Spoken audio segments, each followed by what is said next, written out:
Kasabay ng pagsalubong sa bagong taon, nakabantay ang ilang ospital sa mga kaso ng firecracker-related injury. Tulad na lang sa Jose Reyes Memorial Medical Center. At may unang balita live, si Bam Alegre. Bam! Happy New Year, Ivan, at mga kapuso dito sa Jose Reyes Memorial Medical Center ay patuloy ang monitoring dito sa mga firecracker-related injury. No? So far, sa ating running count, merong 83 na mga sugatang isinugod dito sa ospital mula pa yan noong December 21. Yan ang kanilang bilang. 30 dyan ang tagged as unknown o hindi matukoy kung anong paputok ang nakasugat sa kanila.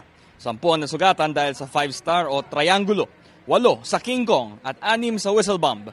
May mga sugatan din dahil sa mga illegal firecracker tulad ng plapla, piccolo, Judas belt, dynamite at maskiboga. 10 ang kailangan putulan ng bahagi ng katawan o amputation.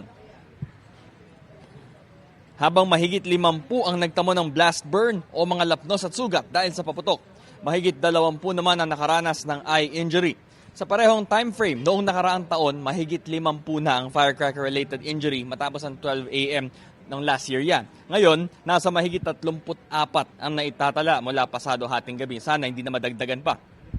55 ang itinuturing na passive cases o mga nadamay lang, habang 28 ang active cases. Mas marami naman sa nasugatan ng lalaki kumpara sa mga babae na 11 lang at yung mga lalaki ay 72 naman. At mas marami ang 18 years old and above sa talang 46 kumpara sa mas bata na 37 ang bilang. Dito tayo ngayon sa may emergency room ng JRMMC at sa ating monitoring ngayong umaga, wala tayong nadatnan na ngayon pa lang sinusugod. So hopefully positive indication yan na hindi na dadami pa itong mga firecracker-related injury ngayong araw. Itong unang balita mula rito sa Maynila, Bam Alegre para sa GMA Integrated News. Bam, dun sa nabanggit mong kabuang kaso na mahigit 80, ilan dyan yung nangyari kagabi lang? Kanina madaling araw lang sa salubong. Okay. Yung mula naman 12 a.m. hanggang ngayon, nasa 30 plus. 30 plus yung firecracker-related injury. So, they're saying na malaking binaba compare na same time frame last year. Kasi 12 a.m. nung last year, mga 50 plus na yung sugatan. Ngayon, 30 plus lang. So, hopefully, magpatuloy yung ganyang trend na hindi na didikit sa 50 plus yung maging mga injury ngayong araw.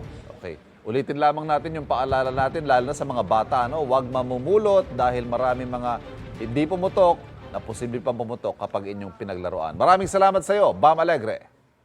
Kapuso, huwag magpapahuli sa latest news and updates. Mag-iuna ka sa balita at mag-subscribe sa YouTube channel ng GMA Integrated News.